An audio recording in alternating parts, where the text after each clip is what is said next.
Well, ladies and gentlemen, Duane Akina has left the University of Arizona for the University of Texas, and Arizona has a game tomorrow night against the Utah Utes. But big news, we got Justin Spears on the pod today. It's the AZ Wildcats podcast in 30 seconds. Don't go anywhere.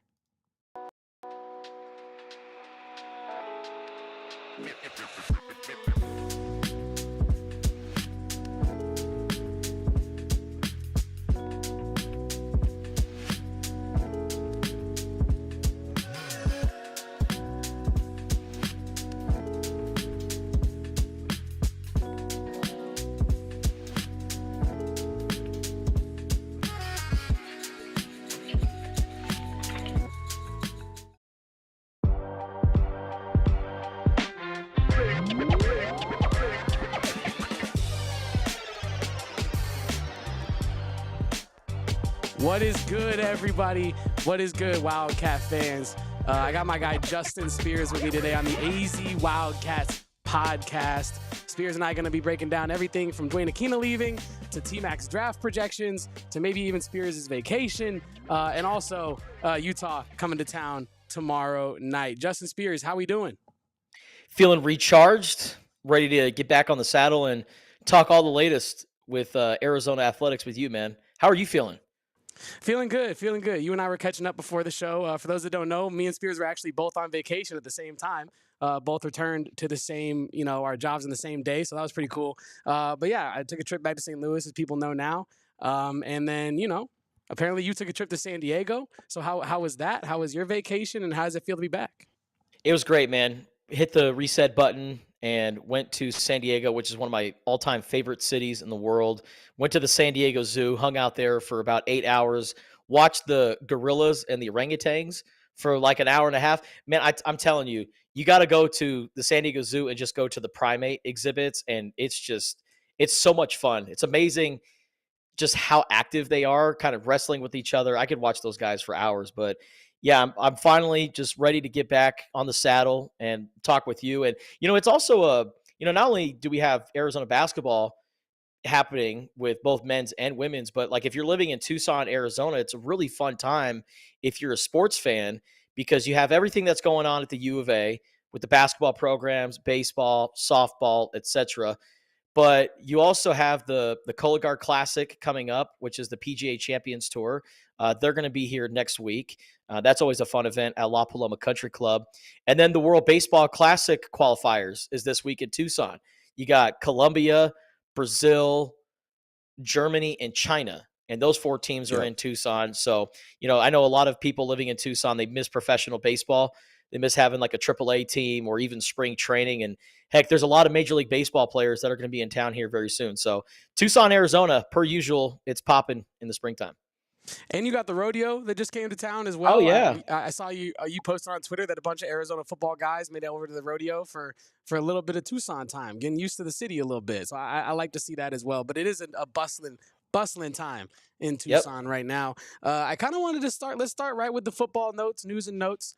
Mel Kiper has dropped a brand new mock draft, and our friend Justin Spears' beloved San Diego Chargers might be picking up Tetairoa McMillan at number 22. Do we really think that he's going to fall that far, Justin? Listen, if you want to see a fat guy do a backflip, then watch Tetairoa McMillan drop all the way to the Chargers and watch the Chargers pick them because, my goodness, I would faint if somehow T-Mac was representing the Bolts and rocking the powder blue, but it's not going to happen. I think if T-Mac were to fall to the Chargers at number 22 overall, or even get close to that range, he would have to just completely bomb the pre-draft interviews. The 40 time would have to be a little bit off. The route running at the combine and even Big 12 Pro Day, like just a lot of things would have to go bad for T-Mac for him to fall that far. Now, Mel Kiper, he said in his draft analysis, his mock draft before the scouting combine. And remember, this is the mock draft leading up to the scouting combine. So a lot of things can change after that. Because the first mock draft, Mel Kiper had him at number 6 overall to the Las Vegas Raiders. Now he's got him at number 22 overall. And the reason why he's got T-Mac dropping 16 spots is because there are a lot of great players at positions that aren't wide receiver. And this wide receiver class isn't necessarily a deep group, even though T-Mac, has the potential to be an all-pro wide receiver and a guy that's going to be making a lot of money.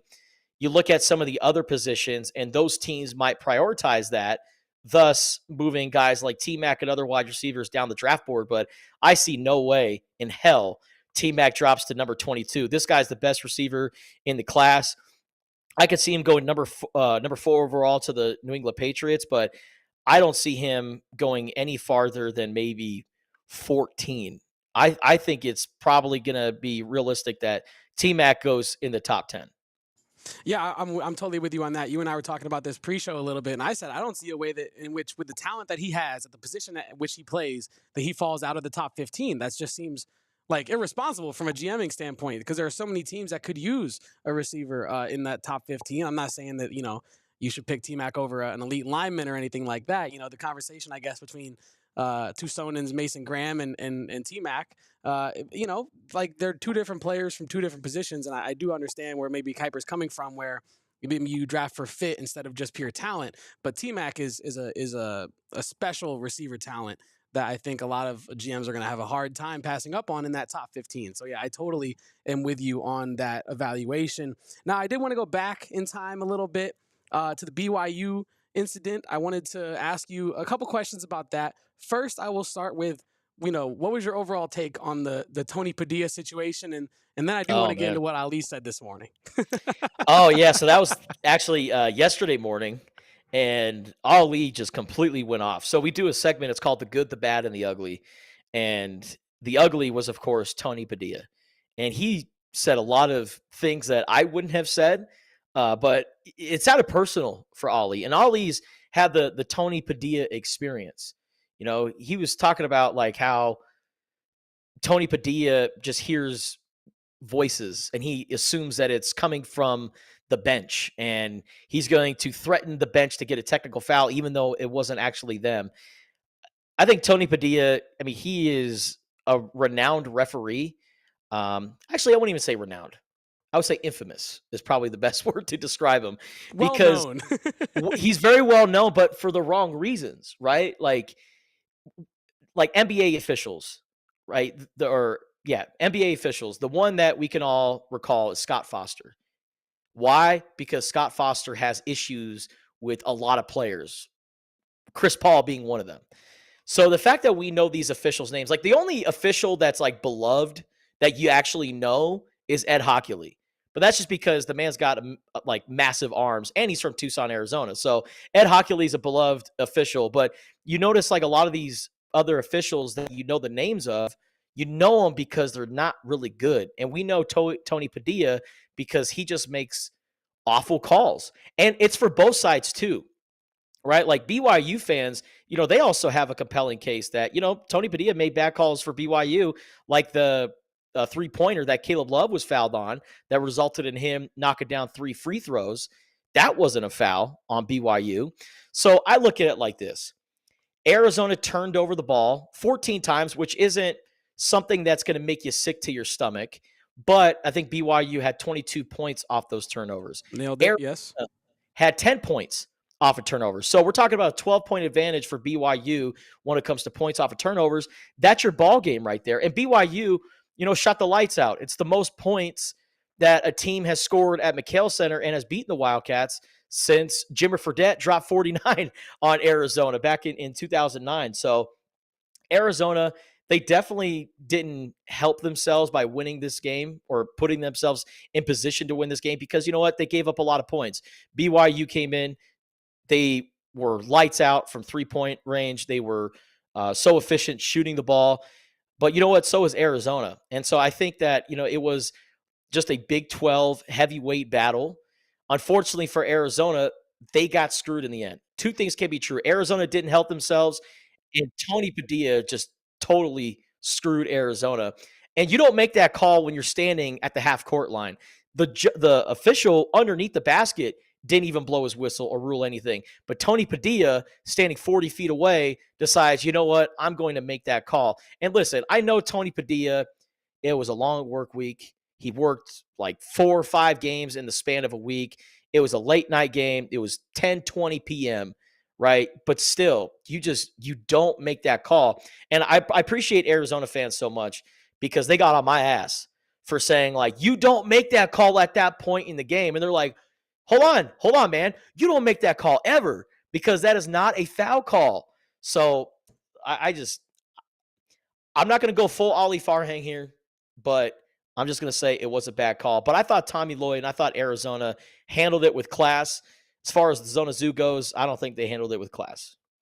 No, yeah, I'm totally with you on that. That was some crazy stuff from the Zona Zoo that unacceptable behavior, quite honestly. But Yeah. yeah, no, I'm with you. I do have a lot of respect for the way Tommy Lloyd handles these kind of situations that get a little bit contentious or just controversial. He always seems to have the high road approach, which I like to see in a leader of the program. But yeah, no, I just wanted to pop this up real quick. This is what Ali had to say Oh, yeah. on the Tony Padilla situation. He said Tony Padilla is just one of those guys that's obnoxiously sensitive. And then he did go into that story that you were talking about where a fan said stop cheating, and Tony Padilla goes over to the bench and says, hey, one more and I'm gonna give you a tech. And he's like, no one over here said that. Tony Padilla, you are the worst official I have ever seen. That is what Ali Farhang had to say about Tony Padilla, and I want to throw that in there because I thought it was hilarious. It seemed Ali went scorched earth, so I'm glad that you made it out of the studio alive and in one piece, Justin. And I will say this, one last thing I will add to that. Again, going back to Arizona didn't really help themselves. The inbounds pass too. After the free throws where BYU went up, they tried to do the home run pass from Anthony Del to Henri Veesaar. That blew up in Arizona's face, and it just it wasn't good for Arizona. But you learn from it. Unfortunately for Arizona, they got a tough stretch ahead to end the regular season. But considering how improved this team is defensively, how much better Caleb Love is overall as a player, I think Arizona is in a really good place. One thing that nobody really talks about with that Arizona BYU game was Caleb Love was 9 for 10 from the free throw line. That is the most free throws he has attempted since last season. If you're getting Caleb Love to shoot 10 free throws in a game, it shows that he's being aggressive, and he also got his teammates involved too. So Caleb Love leading the charge. Arizona's in a good place. It's a tough loss for the Wildcats, but you know what? Arizona fans, you got to get used to it. This is what you signed up for when you got to the Big 12, and hopefully this can maybe lead to an intense rivalry in the Big 12 that's not Arizona versus Kansas. People want to talk about those two big basketball powers, but I think Arizona BYU has a chance to be something special moving forward. I love that you said the bit about Caleb Love's free throws, because I brought that up on yesterday's show. I was doing it solo, so it was just me talking to myself, and so I was just kind of thinking about what were my biggest takeaways from the BYU game, and obviously the ending, the turnovers, and all the actual basketball stuff. That was my first reaction, but my secondary reactions were twofold. One, I feel awful for Trey Townsend, because the year that he's had has not been a positive one. The fans are not in on Trey Townsend. But that play and that sequence to end the game is not something that he deserved, especially because he really didn't play in the second half at all. And so he goes in there cold, gets a phantom call against him, and the game is over. And, of course, it ends because of a Trey Townsend foul. And so I felt really awful for Trey Townsend. But then the other side of that coin was I feel really bad for Caleb Love, because this was another moment in Caleb Love's season of him overcoming adversity and actually making the right decisions and kind of stealing a game for Arizona, but Arizona didn't walk out of there with the W. So I felt bad for those two players, kind of most out of everybody. So I think it was very, very apt of you to put that out there as well. Now we do say hello to Hello in the chat, who says hook 'em. Now we're going to talk a little bit about the Texas Longhorns here in our next segment. But first, we do have some words from our good sponsors. Well, Justin, on my trip to St. Louis, Missouri, I did get a rental car. Now, it wasn't from our good friends over at Sanderson Ford, but it was a Ford F-150, and oh my God, I cannot stop talking about it. That Ford F-150 truck is a life-changing vehicle. I'm not going to lie to you. I had to go back to my little family SUV sedan situation, and it's just not the same. It's just not the same as riding around in a Ford. I can tell you that much right now. And PHNX is proud to have Sanderson Ford as our official vehicle sponsor in celebration of Arizona being the 48th state in the union and Ford trucks being #1 in sales for over 48 straight years. Now that's dominance. Sanderson Ford is celebrating a President's Day sale on 848 new vehicles with many savings of $4,800 or more. So save up to $4,800 on Bronco Sports Badlands. Save 10 grand off of that F-150 STX that I was whipping around in St. Louis. Woo-hoo. And the XLT trucks, and save 10 grand off of full-size Bronco Badlands. Sanderson Ford also has 25 quality pre-owned vehicles to choose from, priced at 25 grand or less. So offers on the 2024 models include Ford rebates, Sanderson Ford discounts, and Conquest cash and flex buy discounts you must qualify for. See dealer for details. Offer expires March 3rd, 2025. Thank you to our good friends over at Sanderson Ford for dealing out F-150s, because I might need me one of those in the not too distant future once I get my money right. But if I get my money really right, I might be whipping around in a Lamborghini Lux. I'm not going to lie. Our good friends over at Gila River Resorts and Casinos say, get ready to rev your engines for the $350,000 Lamborghini Lux giveaway. Here's how you can win a Lamborghini. You play to win every Friday in January and February. You'll have a chance to win cash, free bonus play, and qualify for the grand finale drawing. Weekly drawings every Friday at 7 p.m. for exciting prizes. The grand finale, obviously, is that big lamb chop that you would want to drive around. Anyone would want to drive that thing around on March 1st at Wild Horse Pass. So don't miss your chance. It's the opportunity to experience the thrill of luxury and speed. Visit every Friday for your chance to win big, because you do you at Gila River Resorts and Casinos. Visit play@gila.com for more details, or check out the link in the description below. Well, Justin Spears, Duane Akina, beloved Arizona secondary coach, has departed the staff for the University of Texas to go join Johnny Nansen and Steve Sarkisian's staff over there. Many fans have many worries about Duane Akina leaving. I thought that the way you kind of covered it online was pretty pragmatic and kind of just down the middle on it. What were your initial thoughts on Akina leaving? Were you surprised? And what's your overall takeaway from Duane Akina departing for the University of Texas? Of course he did. That's all I said. As soon as I got confirmation that he was going to Texas, I'm like, of course, this has to happen to Arizona right now. And so I look at it like this, okay? Duane Akina has been coaching football for a long time.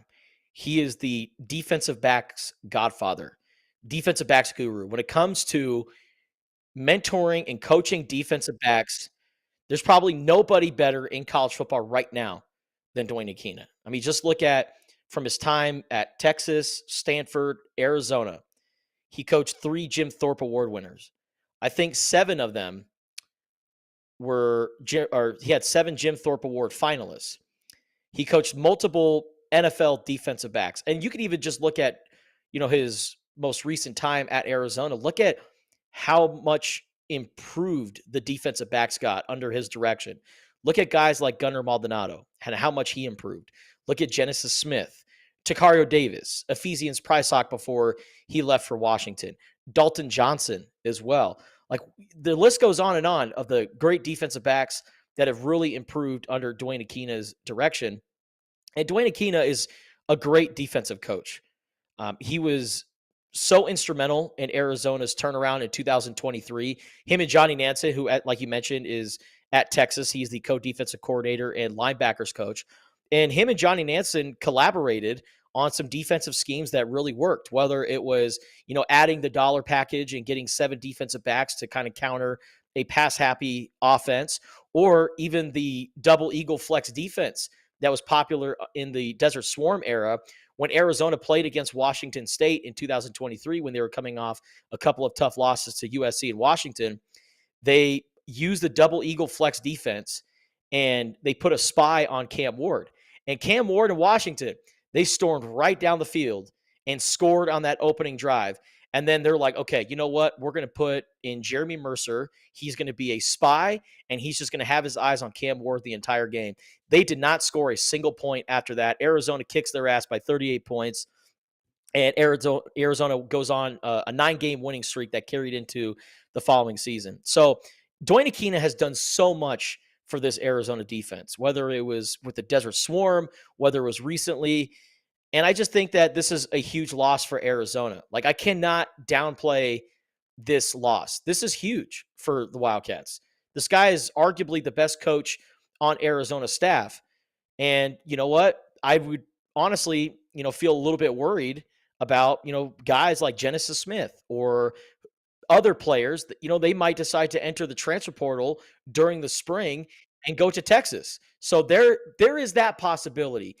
But I look at it like this, because I know people are, criticizing Duane Akina. They're criticizing the current Arizona football culture. And this is pretty much just logical thinking here.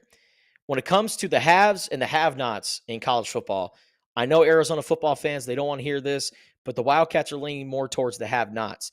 You don't have deep pockets like Texas.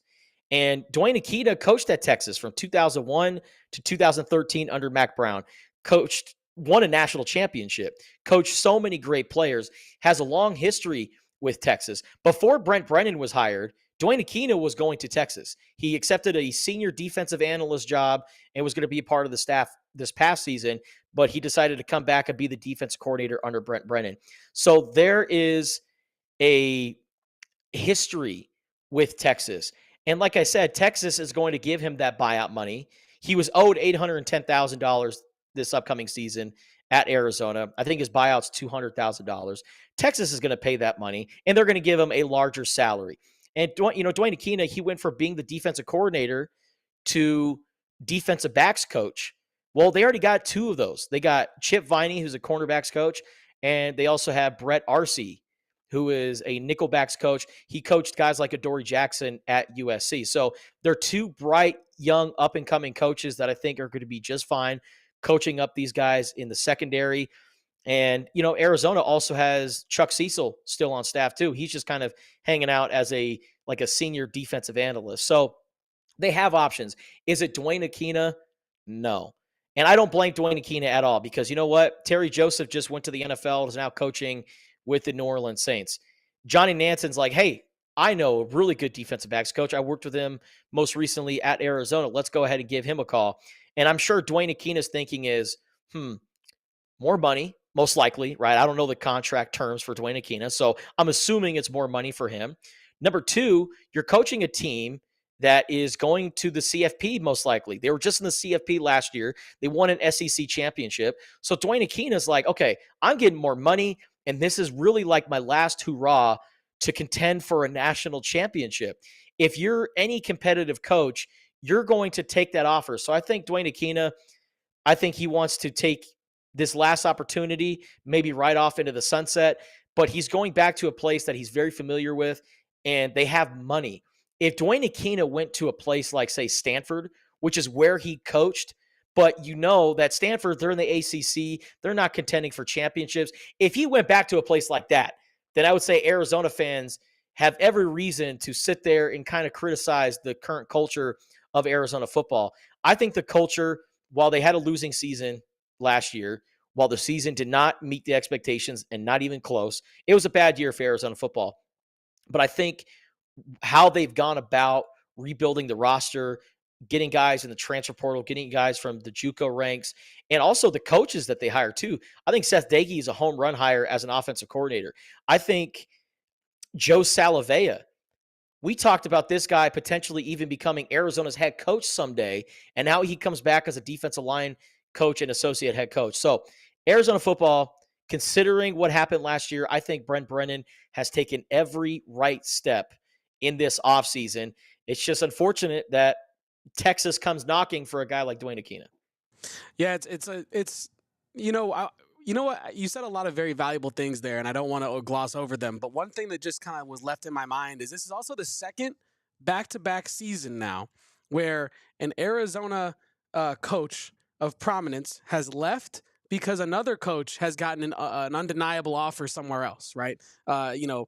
Coach for the Longhorns goes to the NFL, and now all of a sudden Arizona's losing another coach, and I'm getting PTSD, Justin, and it makes me sad. But I will say, I think you're right on the money, right? This is probably an undeniable offer for Duane Akina, and an opportunity that you really can't say no to, because as you alluded to, Texas is going to be one of the best teams in the country next season on paper.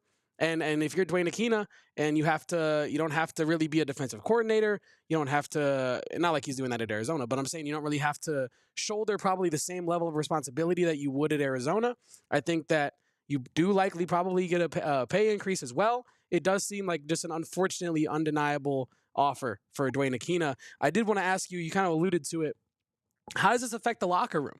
How does this affect Yeah. the kind of the secondary room that Arizona's kind of been building up this offseason into maybe one of its strongest units? How do you feel about the secondary going forward under Viney and RC's kind of regime? I'll say. Yeah. Well, I think honestly, Duane Akina has had a profound impact on these guys. Like Traden Stukes, Duane Akina called him the best kept secret in college football. And Traden Stukes thrived under Duane Akina. I thought Genesis Smith did a great job. And Genesis Smith can play at a lot of places in college football. And I was honestly pleasantly surprised that Genesis came back because, again, he could go anywhere he wants to. So I don't know what these guys are thinking. I don't know if it's like, hey, I ride or die for Duane Akina, and wherever he goes, I go. But the thing about the current coaches is that they're young. They've learned under Duane Akina, especially Brett Arcee. Brett Arcee learned from Duane Akina over the last couple of seasons, and also has a really good resume prior to his time at Arizona. And just talking to Brett Arcee, he's kind of like a Akina protege. You can kind of not as crazy as Duane Akina. I think Brett Arcee is definitely a little bit more like just kind of toned back and more reserved. But he's a passionate guy that loves football, has done a great job with these defensive backs. So I think Arizona's defensive backs are just fine. And, now you got the spring to coach up these guys. Now you don't got Duane Akina. Now's your time to really put your stamp on these guys. And the defensive backs come springtime, that'll be pretty interesting.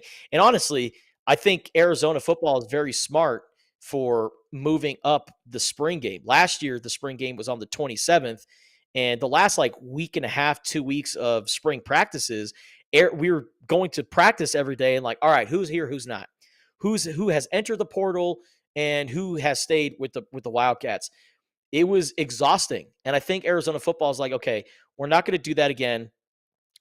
When the spring game is played, the portal will have been open for, I think, 2 or 3 days rather than a week and a half, nearly 2 weeks. So Arizona football is smart by moving up the spring game, and we'll see what happens. I think Duane Akina is a huge loss for Arizona, but I think they have some solid coaches. And like I said, you can hit up Chuck Cecil. He's around the building. He's in the facility. I know he's not as renowned as Duane Akina as a defensive backs coach, but the man's played the position at the highest level, and he did a really solid job with Gunnar Maldonado and Dalton Johnson while he was the safeties coach. So Arizona has options. Is it Duane Akina? No, but they have something there. Yeah, and I think, when I was kind of going through my prep on this Akina topic, I was thinking to myself, it's a hit. Like you said, it's unfortunate for Brent Brennan, who's done everything right this offseason.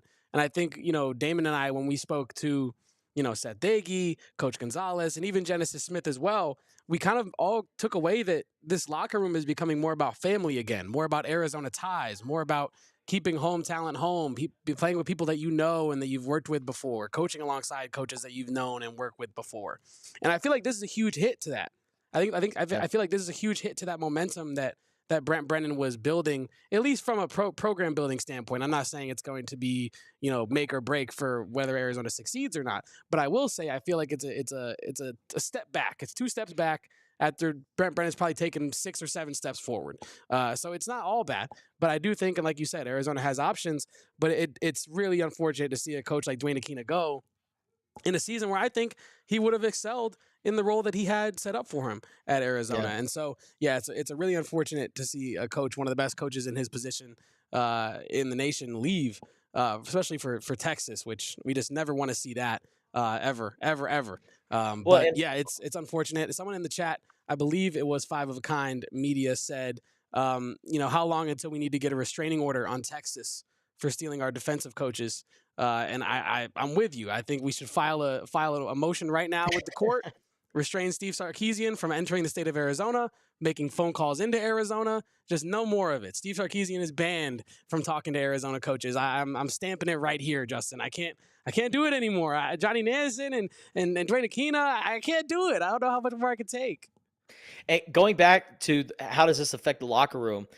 There were multiple defensive backs that Arizona signed in 2025 that have connections to Duane Akina. So, cornerback Swade Griffin, he is from Austin, played at, I think, Lago Vista, Texas, or something like that. He's from Austin. That's terrifying. His dad, Eric Griffin, played defensive back for the Longhorns and won a national championship with Duane Akina. So, him, Swade Griffin going to Arizona, a big reason why he went to the Wildcats was because of Duane Akina. Dejon Hinton, his dad, I think DJ Hinton, if I'm not mistaken. I think DJ might be his brother, but Dejon Hinton's father, he played for the Wildcats, played back in the day under Duane Akina. And so Duane Akina, he means a lot to these players. He means a lot to the families that are investing in Arizona football. So it's a tremendous loss. I'm curious to see what this does to Arizona's depth in the secondary. I'm not going to sit here and say like, oh my God, they're going to lose so many guys, because there's a chance that they don't lose anybody, right? Like everyone's like, no, I'm happy with where I'm at. I'm happy for Duane Akina, but I want to sit here and finish out what we built at Arizona. So that's a possibility too. But, I'm also not going to say that, Arizona's also good here and everyone's going to stay. I would say definitely there's a possibility that Arizona's going to lose a couple of defensive backs, but we'll see. Yeah, I think that's a good point about how you could sit here and be like, oh well, there goes the DBs, there they all go off to Texas or whatnot. But I think we all kind of said the same thing at the end of this season about the entire roster, right? Well, oh, there goes the whole roster. There goes Fafita. There goes Genesis. There goes all those guys. And look, they've returned. So I think maybe maybe the loss of talent will not be as great for this upcoming next season as maybe fans are worried about right now. I saw people on Twitter really kind of worried about Genesis Smith and Traden Stukes and some of the guys that came back. But I think you bring up a good point about the recruits. I did not even think about that yet. That really terrified me. Losing a guy named Swade hurts my heart. And so I feel like that might honestly, jokes aside, that probably is the biggest loss when you lose a guy like Duane Akina, who has so much experience to lean on and so much things to point to and say, hey, I made that guy a success. I helped out with this guy's development. I can do the same for you. I think Brett Arce and Viney are going to have to build that up. They're going to have to build their own reputation, and that's something that you kind of start from the ground up with that. But like you said, it is a huge loss for Arizona, but hopefully they can kind of make do with what they have and still find a way to improve the secondary over last season. But yeah, do you have any more thoughts on Duane Akina before we move on to some? Well, NBA and stuff? don't get me wrong, the defensive backs, they're going to be, if they can stay healthy, they're going to be rock solid. I mean, Arizona, I think they signed 7 cornerbacks in 2025. So they got depth. And they're also bringing back Traden Stukes. Dalton Johnson is back in the fold. Genesis Smith. It was great to get Marquise Groves-Killebrew back. At first, he was about to transfer to his 4th school in as many years. And that's just not healthy for a kid. And speaking of Duane Akina was one of Marquise Groves-Killebrew's biggest critics in preseason training camp. He was grilling Marquise Groves-Killebrew every day. I heard him call him a walking passing interference, but it was tough love, right? It was the old school mentality, the kind of in your grill coaching that that isn't really a thing anymore. And Duane Akina is as old school as it gets, but he gives you a lot of tough love. And the players respect that because they're like, you know what? He has been at the highest level. He has coached players at the highest level. This guy knows what he's talking about. So yeah, Marquise Groves-Killebrew coming back is big for Arizona.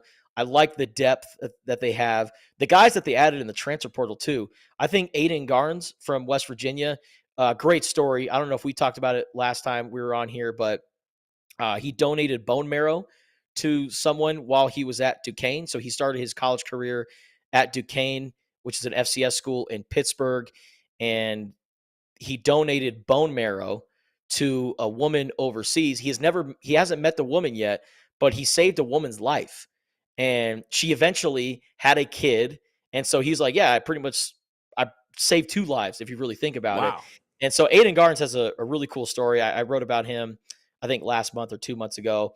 And having him as a nickelback with Traden Stukes, and then Michael Dansby from San Jose State, Javion Cole from Texas, who, didn't really do well at Texas. He was great at San Jose State, but didn't do so well at Texas. Just because he ain't Texas good, that doesn't mean he isn't Arizona good. And we've seen that with a lot of players in the past, guys like Bill Norton, speaking of Texas, went to the Longhorns last year, but he came to Arizona from Georgia. And because he was playing at the defensive line factory, that is the Georgia Bulldogs, he didn't see the field. He comes to Arizona, is an absolute star playmaker. It's unfortunate that he went to Texas, but I think, some of the players that Arizona added, you're going to look at what they did last year, and it's going to be underwhelming for some people, but I like what they got in the secondary.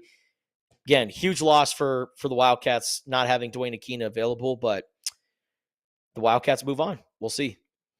They do, and that's a crazy story about Aiden Garnes. Make sure to go check out all of Spears' work, his written work. It's incredible. We'll shout that out at the end of the show as well. But if you haven't read Justin Spears' work, please go read Justin Spears' work. It's incredible, and you get stories like that, which you really don't hear just on your regular everyday social media scroll. So, Yep. yeah, we're gonna talk a little bit more about some Wildcats doing big things in the NBA. We also have a Utah preview on the other side of this break. So it's the AZ Wildcats podcast. Don't you go anywhere.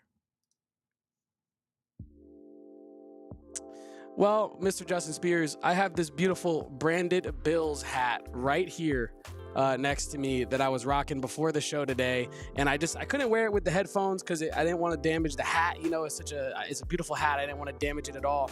But branded Bills is the best way to elevate your brand. It's probably the most comfortable hat I've ever put on top of my dome. And whether you like snapbacks, truckers, fitteds, beanies, even tees, Branded Bills has it all for you. So if you're looking for some great gear to make your brand stand apart from the crowd, Branded Bills has you covered with the best custom headwear in the game. And you can start your order with their dedicated team that can help you create the exact custom apparel you need. They're really nice people. They came into our office here at PHNX recently, and they kind of pulled me and Damon aside and said, hey, you're the Wildcats guys, right? We were like, yeah. And they were like, well, what do you want on a hat? What do you think would look good on a hat to represent Arizona? And we were like, oh, the Wilbur head with the cowboy hat would go so hard on the front of one of these beautiful Branded Bills caps. So if you want to get like us, head to brandedbills.com and use code PHNX for 20% off of your first order. And if you want to, show up somewhere in style with your new Branded Bills hat, pop out to Spinato's. Incredible pizza, and it's the home of the best Suns watch parties in the Valley. So if you're a basketball fan, a pizza fan, or a Suns fan, pop out to Spinato's. They host official watch parties throughout the season where you can watch the games with Suns dance crew and the gorilla. The dunking, flipping gorilla from halftime. You can watch a game with a gorilla. Neither here nor there on if the gorilla is real, but stop by for your chance to win free Suns tickets, gift certificates, and more exciting prizes. And if you have a decent jump shot, pop out to Spinato's because they have a horse competition where they actually spell pizza instead of horse because you got to be on brand. So you can win free pizza for a year and tickets to the Suns game on April 9th. So mark your calendars. The excitement starts at Spinato's. Get all the info on watch parties and pizza basketball contests at spinatospizzeria.com. Spinato's, the official pizza of the Phoenix Suns. No, Kevin. What's up? How do you like your pizza? What do you mean by that? Like thin crust, Chicago style, deep dish. Like, where are you at right now? I'm gonna give a hot take here, and people are gonna be like, Homerism or whatnot. But St. Louis style pizza is damn good. I don't know if it's St. Louis style. Emo. It's thin crust, square cut. Sometimes they get like Provel cheese, which is kind of like a mozzarella Provel mix. It's really good. There are some good places in St. Louis that do it. You should try it. But if I'm not going to be a homer, I would say New York style is my favorite. New York style is my favorite. I can fold it and eat it, dip it, do the whole thing. And if you're not dipping your pizza in ranch, I don't know if we can be homies, but that's okay. People can disagree and be friends. But yeah, people at home, if you're not putting pizza somewhere, or if you're not putting your pizza into some ranch and then eating it, you're not really getting the full pizza experience. That's all I'm gonna say. So that's how I like my pizza. I'm a red pepper flakes guy. or put it on some pepperoni and jalapeno pizza. Ooh, Doesn't matter what style, but I love thin crust. Oh, I love thin crust pizza, but jalapeno and pepperoni on a pizza, any style, that's my go-to, man. I also uh big fan of mac and cheese pizza. I don't know if you've ever had that before. I have. I have had mac and cheese pizza. It's kind of a novelty thing for me. Like I don't think I would ever order a whole mac and cheese pizza. But if I'm in Tucson, shout out to No Anchovies, and I'm Yep. going in there, I might get a singular slice of it because that's Yes. that's it's too rich to like actually Yep. consume multiple slices of a mac and cheese pizza. That's just Yeah. carbs on top of a carb. It's insane. But yeah, mac and cheese pizzas are good. I like the buffalo chicken pizzas if we're talking specialty as well. Yep. Get some different protein that I usually don't get in my pizza with some spice in there. I like what you had to say about the jalapeno though. I'm new to the jalapeno on pizza game. Probably started that like 6 months ago. Oh my god, it's changed my life. It's changed my It's life, great. Justin. Jalapeno on It's great. pizza will change your life. Now, are It's the you a, best. are you a pineapple on pizza guy though? I'm not going to recommend it, but if it's available, beggars can't be choosers, right? I'm not going to sit here and gatekeep toppings on pizza. I just think that's like, what are we doing here, right? If whatever people like, it's what they like. Put it on pizza. Now, I've never had like sardines before, but I know some people they like sardines. Hey, knock yourself out. So yeah, I'm not going to gatekeep the whole pineapple on pizza thing. If that's your thing, go for it. If that's the only pizza that's available, I'm not going to say no to it, but it's not my number one choice. Yeah, you're right. Pizza is pizza, and it's always good, right? But I don't. I think I understand the people's affection for pineapple on pizza. I get it. I do get it. I don't think I'll ever like it'll never be my go-to. I'll never really put it on my own kind of pizza. But like you said, if it's around and I have a slice, I'm not upset about it. I Yeah, might engage in the jokes though. I really might engage in the jokes. The jokes are hilarious. But yeah, no, I'm not really a pineapple on pizza guy, but I respect it. I respect it. And like me Erica too. says in the chat, we all like za. It's all za is good za for the most part. So yeah, Leah likes pineapple on pizza as well. It seems like a popular take these days, pineapple on pizza.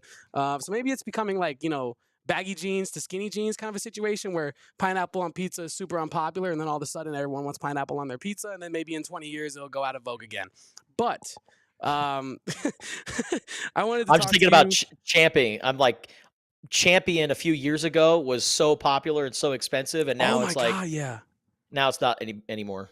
Yeah, like when So I it's was in high school, I would go to the mall and there'd be the Champion store and you'd go in, it'd be packed. Everyone needs their like Champion joggers and their jumper, whatever you want to call it. Yeah, no, that's a good pull. I kind of forgot about that. A forgotten moment in time with Justin Spears. But we're talking about pizza, Justin, and Henri Veesaar. You likened him to a pepperoni pizza.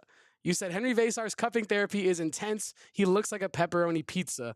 Now, I did want to bring this up because this is a conversation that I had with Damon Dog. We were watching a recent Arizona game, and I said, "Damn, something must be up, not like in an injury way, but just like a soreness way with his shoulders because he went from no cupping therapy at all, it looked like, for the majority of the season. And then like 2 weeks ago, all of a sudden, he's just getting cupped left and right. Boom, boom, boom. Look at this photo of Henri Veesaar. That is my goodness. intense. There's no other word for it. That is purple circles on the man. Purple. Not red, not slightly yellow, not like the one on his right shoulder over there under his like armpit area where it's kind of faded. No, those are purple circles in full opacity on Henri Veesaar's body. What do you got for me on pepperoni Veesaar? Pepperoni Veesaar. What is that going to look like if Arizona goes to the Final Four?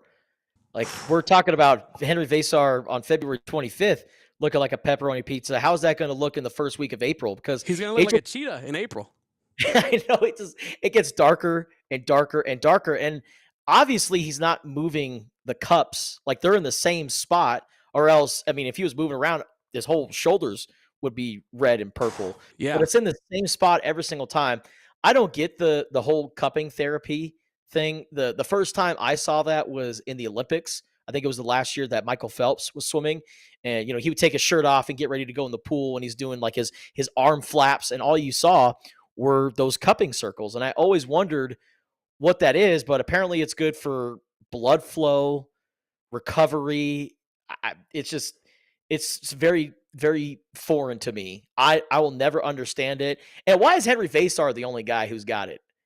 That's what I was trying Right? to tell Damon. I was saying like I don't think he's injured, but clearly that shoulder is sore because he's going through this every single week. It looks like, and no one else on the team, like not ADO, not Caleb Love, not Jaden Bradley, who plays damn near every minute of every game. Like I don't know what's going on. Maybe he just likes it. Like maybe it's just his like. You know how some His people thing. like ice baths and some people are just like, no, that's not my get down. Maybe Henri Veesaar is the one guy on the team who's like, no, I am all in on the cupping therapy. I've read the studies. I know what I'm talking about. I love cupping therapy. Maybe that's Henri Veesaar. Maybe he's an independent researcher. Everyone's got their thing, and cupping is Henri Veesaar's thing. I will never understand it, but it is what it is, man. Oh man, I mean, whatever he's got to do to be successful on the court, I'm with it. You know, if it's within the game, the guidelines of the rules, try it, go for it, do whatever you got to do to be elite out there. Hey, Salim Stoudemire had his T-shirt. Henri Veesaar's got his cupping therapy. Everyone's got their thing. That's an interesting thing to kind of pitch to your listeners is like, what is like a signature thing for an Arizona basketball player? Like Salim Stoudemire's T-shirt, what Nick Wise's headband. I mean, a lot of players wore headbands at Arizona.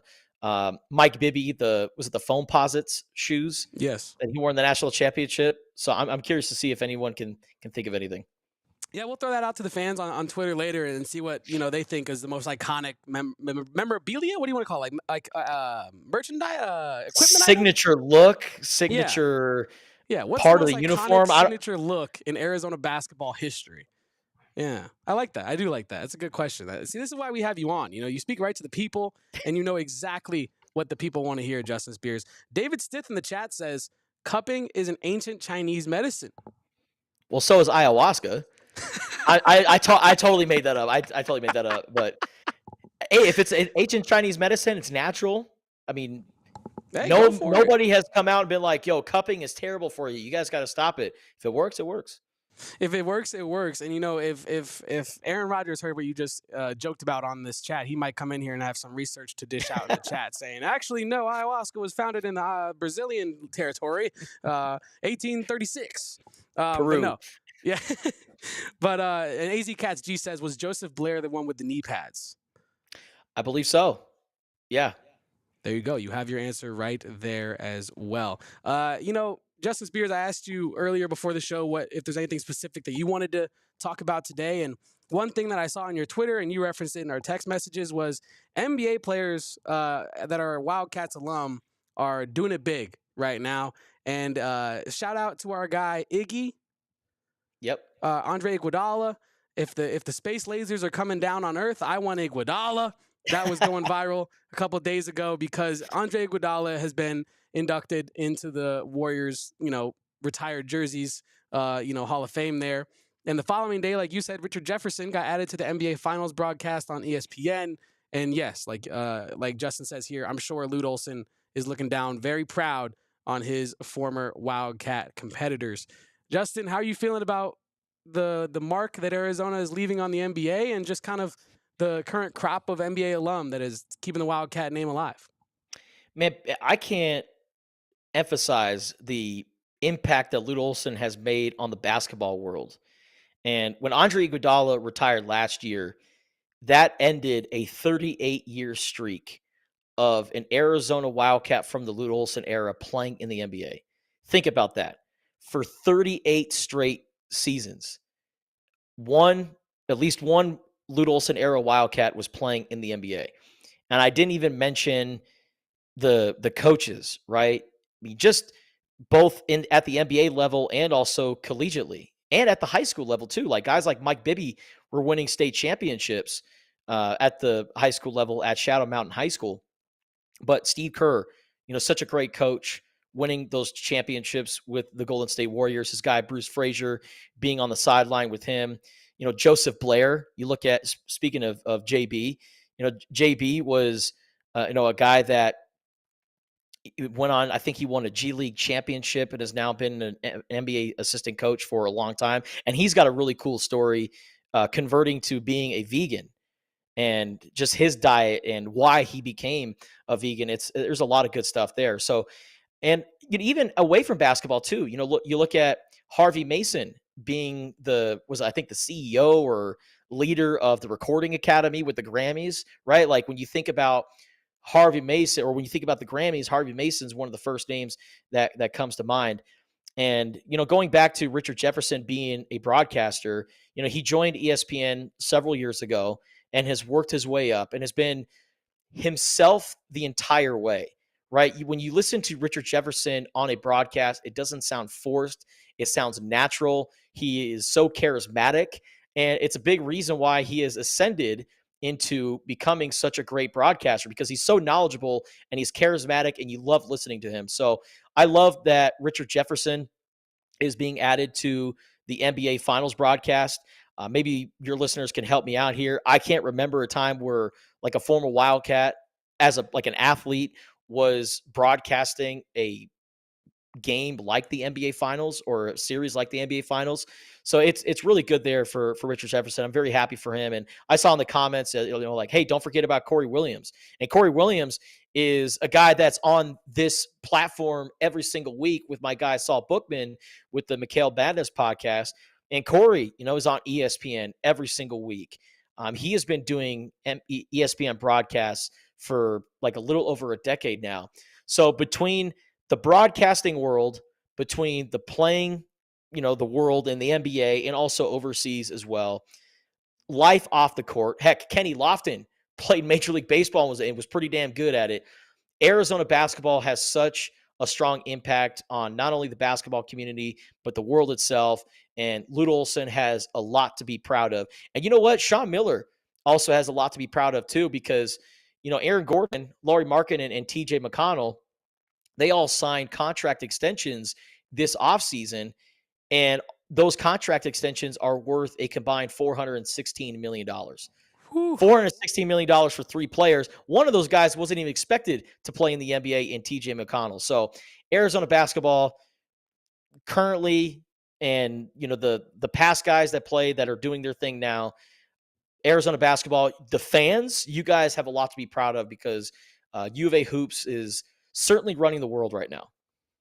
Yeah, and look, we were talking about this on McHale Madness before Arizona played Houston. Kelvin Sampson had a beautiful press conference clip where he was talking about how sad it is that there's a current generation growing up not really understanding the impact of Arizona under Lute Olson and the kind of basketball that was being played under Lute Olson.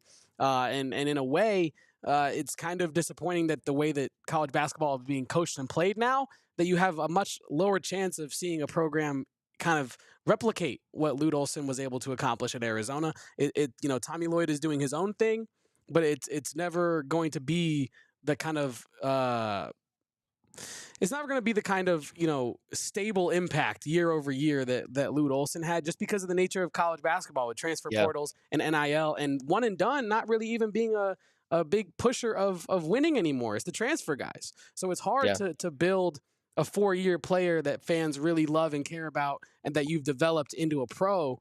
It's a much more scrunched together accordion, faster style of coaching. And so it is a day past, and Lute Olson has been absolutely a huge impact on so many very successful basketball players. One last thing I will add, going back to broadcasting, it's just so amazing that you can get ready to watch an Arizona basketball game on ESPN, and in the studio production, that side of it, you got Josh Pastner on the desk talking about the U of A. And then it's like, all right, let's get back to the game. And it's Corey Williams on the broadcast. 2 Wildcats right there in an Arizona broadcast. I think that's awesome, man. No, it is awesome. And I think that, you bring up Corey Williams' broadcasting skills and his ability to kind of, tell people exactly what's going on out there without kind of without giving them exactly what they need to see. And he kind of spoke on the McHale Madness about how Lute has impacted his broadcasting, because his generalities, when you're talking about games, there are certain things that are true of every basketball game, right? And I think that Corey had the remark that he said, hey, he wasn't giving himself enough credit, but he was joking. He was saying, everything I say on the broadcast is just repeating things Lute Olson told me in practice. And I think that, soaking up that game, being around Lute Olson, it's only continued the generation of Olson prodigies and proteges and mentees. And so, yeah, it is a nice moment to reflect on the success that Lute Olson was able to accumulate here at Arizona, and just the legacy that he has left, with the Wildcat family and just the NBA basketball family as a whole, right? Yep. This is a sport that doesn't really have an NBA Hall of Fame. It's the Naismith Basketball Hall of Fame, and I think that's where my mind goes with Lute Olson, right? He's not just a college coach; he's a basketball coach, and I think that's the most beautiful thing about what he was able to accomplish is impacting generations of players that will then impact the next generation of players, and not just winning at a level and then moving on, pushing guys to the league, and kind of leaving it at that. So yeah, I definitely miss what I mean. I wasn't really around. I wasn't around at all. But I think that I miss what the idea of a team being coached and a program being led the way that Lute Olson led it. It was special, man. It was special. Lute was one of a kind, and he also taught the players about class and how you present yourself, wearing the right clothes at certain places. Lute Olson, what like you said, he was a basketball coach, sure, but he was also a life coach, and he did a great job of preparing these guys for the next level. And yeah, Lute Olson will be missed. The program hasn't been the same since he left. And yeah, I just think about the good old days of Lute Olson, and the reason why March is such a special time in Tucson, Arizona, is because of what Lute Olson did. Whenever March came around and we're like, all right, it's time to watch the Cats in the NCAA tournament, it was like we were watching a group of guys put on for Tucson, Arizona. Lute Olson brought water to Tucson. He made Arizona basketball. He made the University of Arizona nationally relevant. I know that, Keanu Reeves told Sandra Bullock in the movie Speed, hey, good football team when it comes to the Arizona Wildcats. But, Lute Olson made Arizona basketball a national brand. And Arizona owes a lot.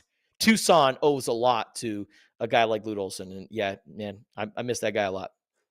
Yeah, and I guess close that topic out on this. You kind of alluded to the idea of we all stand on someone's shoulders, right? No one truly has gotten to where they are by themselves. There is someone that has, impacted them, mentored them in some way along their way to success. And I think every Arizona coach after Lute Olson is standing on Lute Olson's shoulders and trying to take as much of what he did and put it into what they did. And I think that's a beautiful thing, because when we pass, all we have is what we left behind, right? And I think Lute Olson left a ton of gems behind for the next generation to learn and soak up.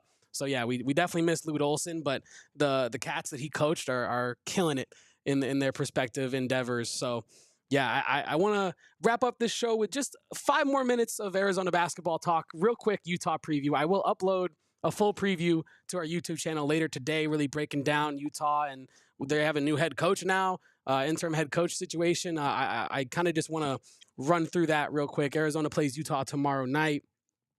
Coach Craig Smith of Utah has been fired after his 4th season, in the middle of his 4th season for the Utes. He had about a 500 record, 65-62 during his time in Utah.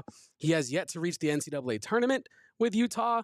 And I thought this quote from Mark Harlan was really interesting, because it kind of sounds as if he doesn't.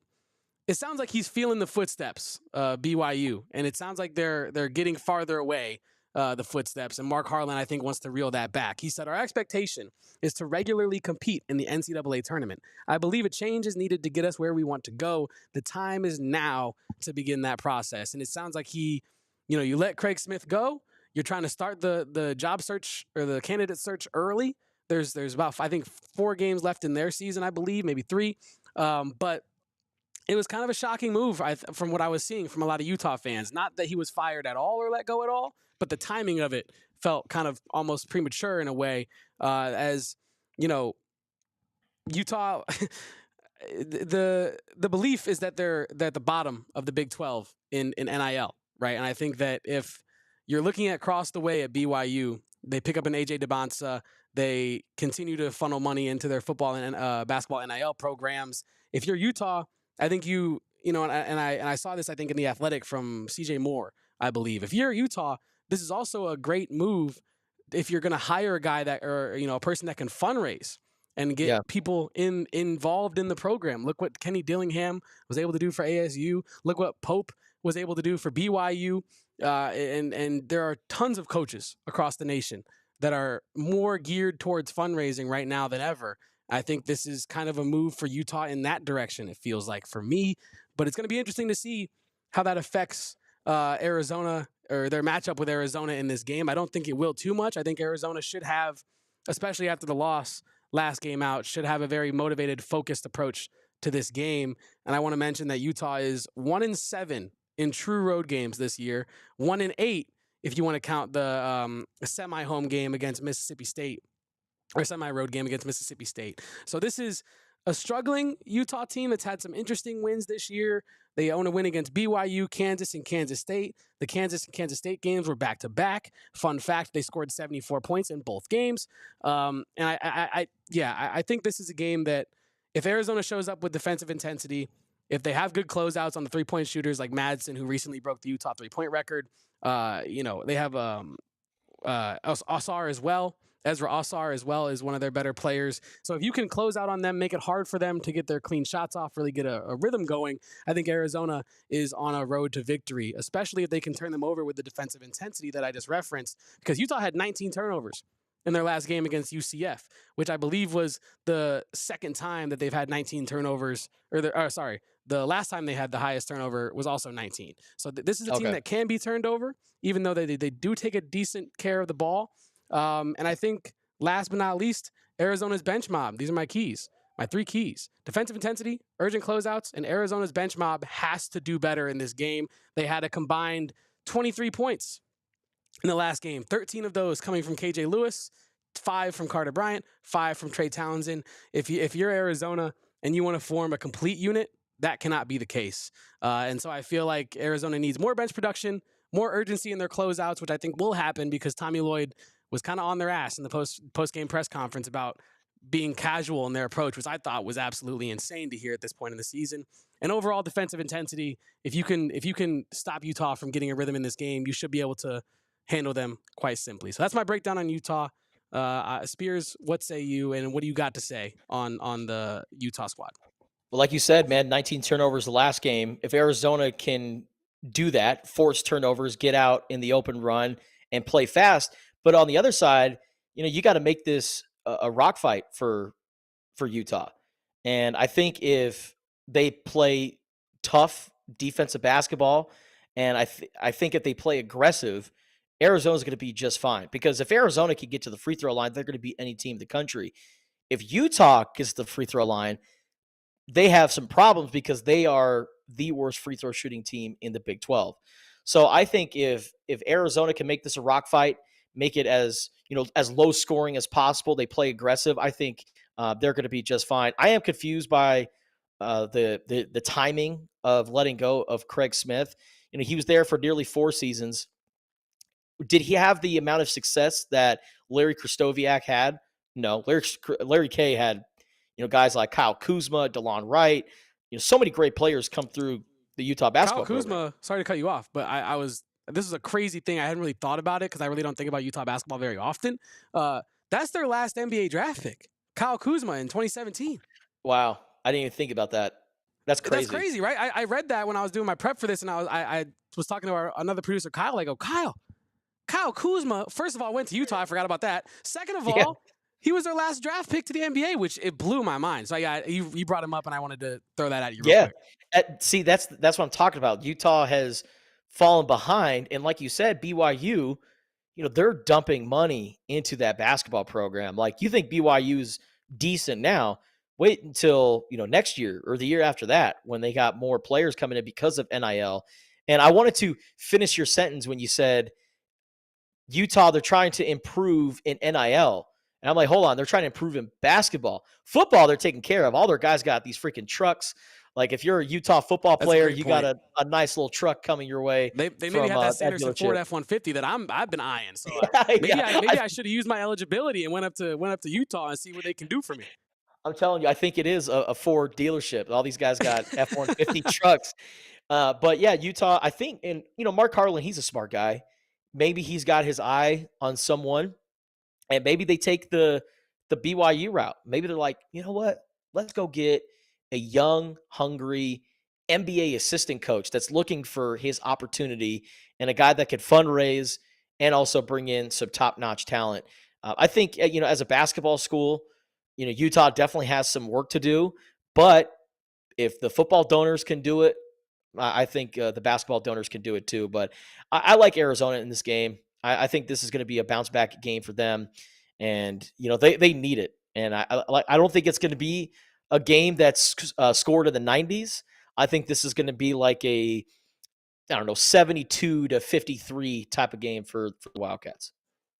Yeah, and I think you raised a good point about that. I'm looking through Utah's most recent schedule. They haven't scored 80 since Cincinnati early in February, and they've only scored 80 twice in the month of February. So, yeah, they're usually in that mid-70 range as of recently. I kind of expect this to, like you said, I think Utah maybe in the high 60s, Arizona in the mid to low 70s, maybe, well, I guess not low because that would be a really close game, but mid to high 70s, maybe even low 80s for Arizona. Maybe they pull away towards the end. But, yeah, I agree with you. I think I have Arizona in this game as well. Whatever the line is, I'll be back in Arizona. And I think that this is a get-right spot in the most clearest of definitions for Arizona, I think, and a team that's missing a head coach, a team that hasn't really done well in conference outside of a couple genuinely big wins against BYU and the two Kansas teams as well. But overall, this is a very struggling Utah team that seems to be kind of relying on its top-end scoring to kind of carry them through, and also they're kind of mucking it up on the defensive end a little bit as well. Real quick, one last thing on this matchup that you kind of made me think of, that the turnovers go both ways, right? I think Arizona has to do a better job of taking care of the ball in this game because I think Arizona has a problem with kind of having control of a game, being at the driver's seat, and then they have a couple of silly turnovers. Points off of turnovers have been a problem for Arizona's opponents, and I think that Utah is a team that will take advantage of that. If you go back and look at the Kansas State game, that's kind of what happened in that game as well. And they hit a couple threes, and next thing you know, it's a close game, and now you're kind of in a dogfight, and that's what you don't want if you're Arizona. So I think taking care of the ball and then obviously forcing turnovers on the other side, probably the two biggest things in this game. But that's all. That's all I got from you today, Justin Spears. It's been a fun show today. It's been a fun Tuesday with my guy Justin Spears.